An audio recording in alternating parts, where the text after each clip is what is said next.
Oke teman-teman semuanya, selamat sore, selamat berjumpa kembali dengan saya Sakiti Kedere. Pada kesempatan kali ini saya ingin mengajak teman-teman untuk melihat sebuah perkembangan perpolitikan Indonesia yang sebentar lagi akan melaksanakan Pilpres. Dan kebetulan baru saja saya menonton di berita yaitu tentang bergabungnya antara nomor 1 dan nomor 3 untuk melawan nomor 2. Tujuan mereka hanya satu, mereka adalah melanjutkan reformasi Indonesia sesuai dengan konstitusi, karena mereka tidak ingin terjadi politik dinasti atau politik dinasti keluarga. Dan itu menurut saya sangat tepat, karena jika itu terjadi akan mencederai reformasi Indonesia dan konstitusi Indonesia yang terjadi saat ini. Dan saya lihat juga akhir-akhir ini Bapak Jokowi telah menunjukkan kecenderungannya terhadap paslon nomor berapa. Dan kita lihat dari perdebatan kemarin antara debat pertahanan, Pak Jokowi mengomentari setelah ditanya wartawan tentang hal tersebut. Tapi Pak Jokowi menjawab seperti itu, seperti halnya Pak Jokowi telah melindungi nomor 2 atau membantu nomor 2. Seharusnya debat-debat seperti itu biasa-biasa saja, karena kalau kita melihat di Amerika Serikat debat capres itu lebih sengit, tidak seperti itu. Kalau mau lunak, mau sopan, mau ini ya kita bukan debat tapi curhat, seperti curhat Pak Prabowo kemarin, mengenai curhat di depan pendukungnya yang mengatakan ada hewan yang diberi makanan, setelah diberi makanan mereka berkhianat. Itu hewan apa namanya itu? Kita ditujukan kepada siapa? Kita menyadari hal itu dan kita tahu itu siapa yang dituju, mungkin Pak Anies kali ya. Tetapi Pak Prabowo juga tidak sadar bahwa telah terjadi hal seperti itu yang dilakukan oleh keluarga Jokowi terhadap PDI Perjuangan. Nah itu, oleh karena itu Pak Jokowi harus sadar mengenai hal itu. Pak Prabowo juga sadar satu putaran yang terjadi adalah Pak Prabowo bisa kalah di dalam Pilpres tersebut, karena saya melihat dari beberapa aspek. Yang aspek pertama adalah mundurnya beberapa kader Golkar yang untuk memilih Pak Prabowo, tetap juga ada yang inilah yang membuat kita sedih, seolah-olah Golkar ini partai murahan sekarang.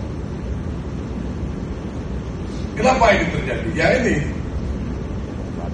karena perilaku politik elit kita yang tidak konsisten dalam melaksanakan visi-misi partai Golkar, sehingga mereka tersandera ke depan. Semoga benih pergerakan kita hari ini akan menjadi suatu semangat yang lebih besar, sehingga teman-teman kita yang lain se-Indonesia bisa menjadi sadar bahwa perlu ada gerakan penyelamatan Partai Golkar. Dan karena ini momentum Pilpres, gerakan penyelamatan bangsa Indonesia, karena kita hari ini menyaksikan tontonan yang mencederai demokrasi. Contoh, ketika seorang presiden mendorong anaknya dan posisinya masih menjadi seorang presiden, kalau wasit udah ikut main cemana? Ini mencederai demokrasi. Tidak ada dalam sejarah negara demokrasi termasuk Indonesia ketika seorang presiden masih menjabat dia dorong anaknya. Tetangga kita aja, Filipina, itu puluhan tahun setelah bapaknya tidak menjadi presiden baru dia maju menjadi presiden. Itu demokrasi yang benar.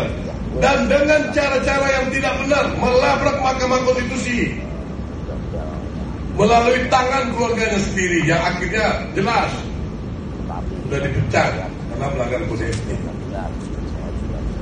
Kita semua kader Golkar harus hadir sebagai penyelamat.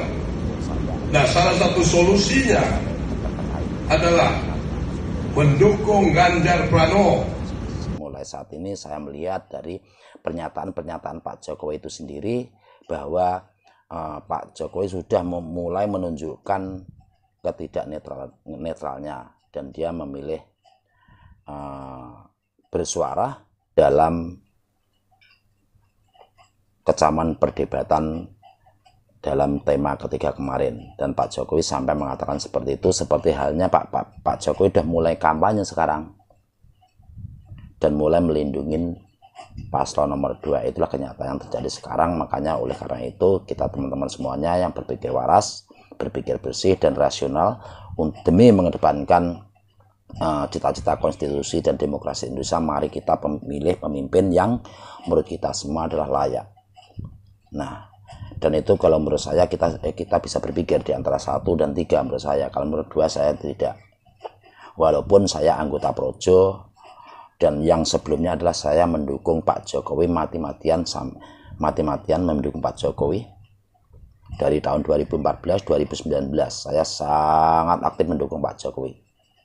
Setiap siapapun yang mengganggu dan ada yang mencemooh Pak Jokowi, saya yang mengonter langsung. Tetapi sekarang saya tidak, karena saya melihat Pak Jokowi sudah mulai berubah cara berpikirnya. Pak Jokowi mulai mengedepankan kekuasaan keluarganya daripada menyelamatkan Indonesia.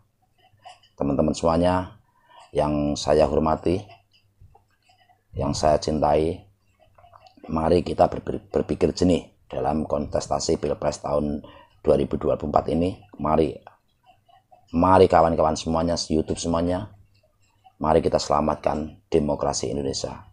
Karena perjuangan reformasi tahun 1998 itu sangat memakan korban.